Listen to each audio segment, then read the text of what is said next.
Dulu anak-anak di video callin satu-satu lagi di mana, sekarang cucu yang di video callin. Berarti wajib dong ya.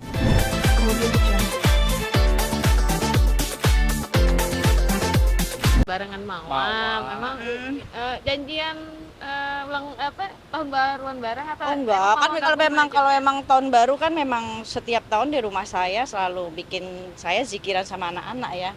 Selalu bikin itu gitu. Nah, memang kebetulan pas Mawa ada di Jakarta, dia pengen main, pengen curhat ya udah di rumah aja gitu, yang aman. Gitu. Gabung manajemen Umi. Oh enggak. Emang saya punya manajemen? Enggak lah, manajemen saya dakwah. Kali aja gabung sama Umi. Ngaco. Ya, Umi. Tanya. Ada nasihat mungkin Umi. Ya atau dukungan. Ya kalau saya mah kan saya nggak mau ikut campur urusan yang bukan ranah saya. Cuma ketika saya ini kan pendakwah ya, selalu saya hanya menyemangati saja, memberikan insight yang menenangkan hati dia, memberikan hal-hal yang positif aja, yang baik. Untuk segala keputusan kan itu haknya Mawa, bukan hak saya gitu. Ya ibadatnya seperti jamaah yang lain, ketika ada yang curhat ya minta solusi, minta ya saya berikan solusi dalam Quran seperti apa, kan begitu. Umi Tapi kan Umi curhatnya tentang hubungan dia Inara dan Insan. Rahasia lah curhatnya apa, kan gitu. Kepo aja enggak. kan dia ini Apa sih Mi? Menguatkannya Ya menguatkan sesama perempuan, sama sahabat lah. Siapapun ketika diberikan ujian kan kita layaknya kita sebagai seorang muslim kan harus menguatkan ya, memberikan penguat lah gitu. Itu aja. dia memutuskan untuk membuka cerai katanya Umi. Oh saya nggak tahu kalau itu. Tanya aja sama yang bersangkutan. Oke? Umi nanti update cucu gimana? Aduh cucu lagi bahagia banget. Jadi saya kalau kemana-mana udah yang saya telepon pasti cucu dulu, bukan anak-anak ya. Kalau dulu anak-anak di video callin satu-satu lagi di mana, sekarang cucu yang di video callin. Berarti wajib dong ya. Berarti tahun baruan sama cucu juga bagaimana? Ya kemarin semuanya kumpul gitu. Kan ini udah Perjuangannya seperti apa? Hah? Bantu-bantu ganti popok atau gimana? Iya, kalau di semester awal habis pulang dari rumah sakit memang saya seminggu nginep di sana karena kan pasti adibanya juga mamahnya masih yang pemulihan ya, jadi belum boleh banyak gerak walaupun lahirnya normal. Jadi saya yang masih bantuin mandiin ya kan, semuanya masakin buat papa sama mamahnya gitu. Gitu deh. berarti Jadi sekarang masih heboh. lepas sama Umi. Udah, karena Udah. udah bisa kan, udah seminggu lewat lah, udah 2 minggu, udah alhamdulillah. Jadi flashback nggak sih Umi zamannya dulu Mas merawat? Iya, jadi kadang suka dikasih tahu ke anak-anak kan, kadang suka ngeliatin semuanya pas mandiin cucu ya. Jadi udah sambil cerita nih, kalian tuh dulu begini, diceritain satu-satu. Terus ada yang nanya, terus dulu yang paling gede siapa lahirnya? Diceritain. Terus yang paling sulit keluarnya siapa? Ceritain lagi. Terus siapa yang paling pecicilan? Ceritain lagi. Mirip siapa? Gitu deh. Udah berubah-ubah mungkin wajahnya. Ada Egy-nya, ya ada bulenya dapat dari Egy kayaknya ya. Ada bule-bule. Terus ada adibanya, ada Uje-nya juga. Apa matanya itu?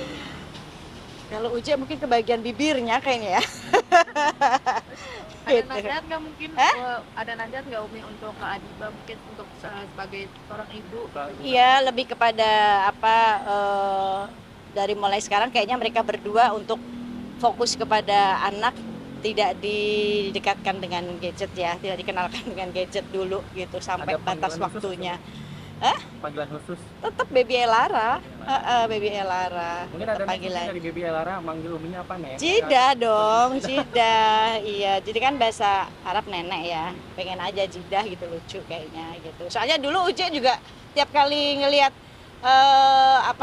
baby gitu, dia selalu bilang, "Wah, ntar aku dipanggil Jid nih." Panggil kakek maksudnya gitu. Gitu. Kalau Kak Adiba sendiri sempat ada baby blues nggak sih Umi mungkin? Sampai sejauh ini nggak ada sih. Cuma mungkin kurang tidur aja kali ya. Kurang tidur aja. Iya. Masih Umi. ASI alhamdulillah, ASInya lancar. Insya Allah eksklusif ya gitu. Umi kita balik lagi ke yang tadi, pandangan Umi sebagai perempuan atau sebagai pendakwah nih tentang poligami seperti apa sih? Aduh, kalau itu siapapun yang ditanya ulama, poligami itu kan ada. Di dalam Quran pun juga Allah jelaskan ya. Orang bertujuan poligami itu kan laki-laki untuk menjauhi zina. Tetapi ya jangan disalahpahami bahwa diperbolehkan tetapi tidak diharuskan. kan begitu. Tidak diwajibkan, boleh tetapi tidak diwajibkan poligami itu. Jika memang ya tadi tidak bisa berlaku adil. Adil ini kan bukan hanya sebatas materi saja, ya, tetapi perasaan dan segala macam. Kalau perasaan kan yang maha adil kan Allah, ya kan gitu, Nabi. Jadi ya itu tadi kembali lagi poligami ada ayatnya di Quran juga ada, tapi dibolehkan tetapi tidak diharuskan, tidak diwajibkan. Umi, apakah poligami ini harus ada izin dulu dari sang istri pertama atau bagaimana sih Umi? Ini banyak yang tidak mengetahui ini. Oh ya kalau dari sisi agama memang kalau untuk jauh lebih baiknya ya istri harus tahu gitu kan. Tetapi kan kalau dalam pernikahan yang sirih itu ya itu kalau sepengetahuan saya, kalau saya tidak salah ya, memang tidak harus izin istri laki-laki gitu. Karena laki-laki kan tidak ada masa idah, kalau perempuan ada masa idah. Nah, cuma kembali lagi ini kan kita ada di negara yang semuanya ada undang-undangnya gitu. Balik lagi semua kembali kepada yang bersangkutan, siapapun yang ingin berpoligami kan kembali lagi di Quran ada, ya kita juga tidak boleh menentang apa yang ada di Al-Quran. Cuma kembali lagi Al-Quran itu kan solusi ya, petunjuk. Jadi ya jangan disalahgunakan hukum yang di Al-Quran dengan seenaknya begitu. Kembali lagi gitu, dibolehkan tapi tidak dianjurkan. Bagi yang paham saja, bagi yang punya ilmu. Kalau yang nggak punya ilmu tentang poligami ya jangan melakukan poligami daripada harus menyakiti yang lain. Udah itu aja, saya nggak mau panjang lebar. Omi, Terima kasih makasih. banyak ya, sehat selalu.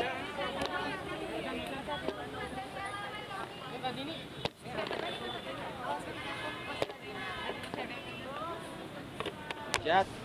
Setiap hari harus video call cucu, cari tahu perkembangan cucu, ditelepon lagi apa cucunya. Gitu. Tapi Umi sendiri lebih ke lebih posesif nggak sih ke Adiba nih, nggak boleh makan ini, nggak boleh makan ini biar nanti anaknya dapat asinya lebih sehat atau segala macam kayak gitu. Kalau posesif enggak, cuma lebih kepada ngasih insight aja, kayak misalkan kirimin video-video atau kalau kita di zaman dulu itu kan kalau habis lahiran dijaga kayak badannya, terus biasanya tuh kalau kayak ibu-ibu kan pakai apa tuh pelipis di sini ya, itu namanya apa sih?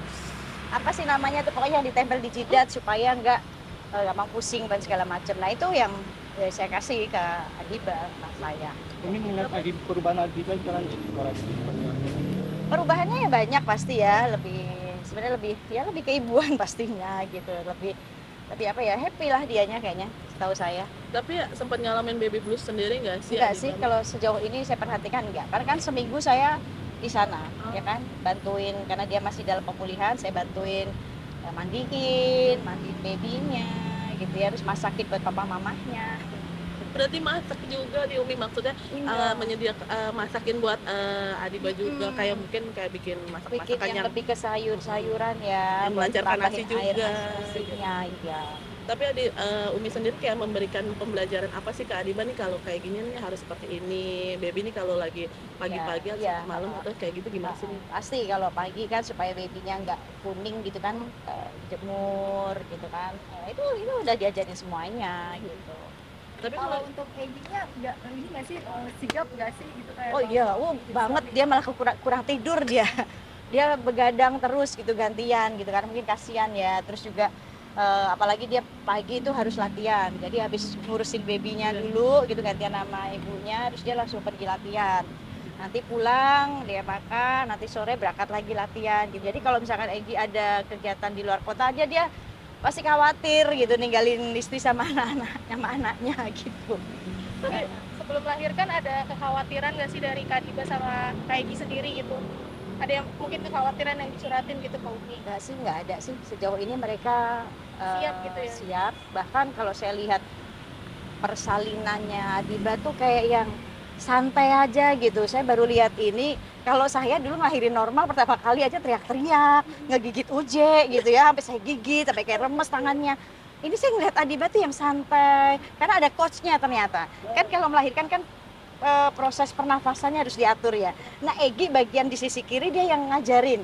ayo sayang ambil nafasnya begini, ayo tahan lagi sayang gitu. Jadi dokternya yang ngeliatin, saya yang bagian ngedoa-doain. Gitu. Jadi Abi mungkin gimana nih ya? wah dia seneng banget, bentar-bentar juga video call, bocil mana bocil gitu-gitu. Kayak gitu deh. Udah pengen diculik aja ya, udah mama papanya boleh jalan-jalan ya. Bener, sampai udah punya planning mereka. Kalian berdua kalau lagi honeymoon ntar udah titipin sama ombinya aja, manggilnya ombi. Panggil sama ombi aja, ntar diajak awas ntar kamu jalan ya gak bagus ya kata dia. Jadi kayak gitu bercandaan aja. Tapi kalau panggilan ke Umi sendiri apa nih? Cidah, enak kan cidah. Tapi Umi sendiri melihat cucu gitu kan bisa dibilang kayak oh ini kayak gendong lagi nggak kayak ya Allah Adiba dulu kayak gini Oh iya, sekarang kayak gini. bener. Dan babynya, baby Elara itu mirip banget sama Adiba. Waktu bayi ya, bayi lahir ini mah Adiba banget, Adiba saset nih, mirip banget gitu. Dari cabinya, itu semua mirip lah, putihnya, kulitnya putih banget gitu. Tapi Umi sendiri kayak ada bilang sama Adiba nggak sih ini kayak ada hal-hal apa yang nggak diboleh dilakukan sama Adiba yang selama bisa dibilang ini kan baby juga masih kecil belum boleh dibawa kemana-mana, ada peringatan gitu masih dari Oh iya, dan mereka berdua juga ini kok apa namanya protect banget. Kayak di rumah sakit aja nggak semua orang boleh pegang, karena kan pasti banyak virus ya gitu. Dan baby itu kan masih rentan ya. Maka dijauhkan gitu, lihat-lihat aja boleh gitu. Nggak boleh dipegang area mukanya, nggak boleh dicium gitu, dia protect banget. Tapi Umi sendiri kayak udah beli perintilan-perintilan nggak sih? Umi ini kan perempuan paling pasti Paling nanti banyak kecil, kayaknya, kasih belum rambut lahir aja gitu, saya udah banyak beliin baju-baju buat Elara, satu koper sendiri bayangin. Gitu, oke? Arti namanya apa sih? Nyumbang nama nggak sih? Enggak, saya enggak. Sama seru saya iniin ke orang tuanya. Yang penting harus ada artinya, namanya Islami gitu kan. Ini namanya Elara Mahakalila. Artinya itu Elara itu wanita yang bersinar, Mahakalila yang selamanya dicintai oleh orang-orang. Dikelilingi oleh orang-orang yang cinta sama dia. Tapi Umi ada panggilan tertentu untuk Dede. Jadi Elara aja. Kalau Om Bi kan katanya Kalila nih manggilnya. Tahu dia mah seneng-senengnya dia aja lah. Umi, punten satu lagi dari aku. Kemarin kondisinya seperti apa? Seperti psikolog juga nggak sih? Itu cerita. Apa? Psikolog juga nggak sih? Oh enggak, kalau itu saya nggak tahu ya. Tapi setahu saya Mawar ya kuat ya gitu. Ya bahkan ya, alhamdulillah saya hanya bisa kasih support aja. Satu orang yang melukaimu, ada 1000 orang yang menyayangimu. Satu orang yang meninggalkanmu, ada Allah yang tidak pernah meninggalkanmu. Jadi saya hanya ngasih semangat dia aja untuk dia fokus ya. Alhamdulillah dia mungkin lebih paham, lebih taat agama, lebih religius. Jadi dia pun juga banyak fokus, banyak BA yang mau brand-brand yang mau menjadikan dia brand ambassador ya, BA ya, dan dia pun dengan apa yang istiqomahnya dia tidak buka cadar dia. Alhamdulillah itu yang membuat saya lega sih sebenarnya. Oh ada tawaran gitu Mama buka? Oh iya, dia apa? Ada tawaran buka cadar untuk Mama gitu? Kagak ada buka cadar, Mbak, dengerin tadi makanya. Alhamdulillah tanpa buka cadar dia banyak tawaran. Bahkan satu kosmetik ada kalau nggak salah tuh dokter siapa gitu, dia meminta jadi BA tanpa membuka cadar. Nah, itu kan luar biasa, poin dari Allah ya gitu. Kita tetap dalam keistiqomahan tapi rezeki terus dialirkan. Makanya saya bilang sama Mawar, satu orang yang melukaimu, 1000 orang akan ada yang menyembuhkan lukamu, menyayangimu. Satu orang yang meninggalkanmu, ada Allah yang tidak pernah meninggalkan. Rezeki insya Allah akan ngalir terus, ya. Makasih Umi. Soal dijodohin sama Makasih Mbak. Abizar gimana sih? Dijodohin sama Abizar?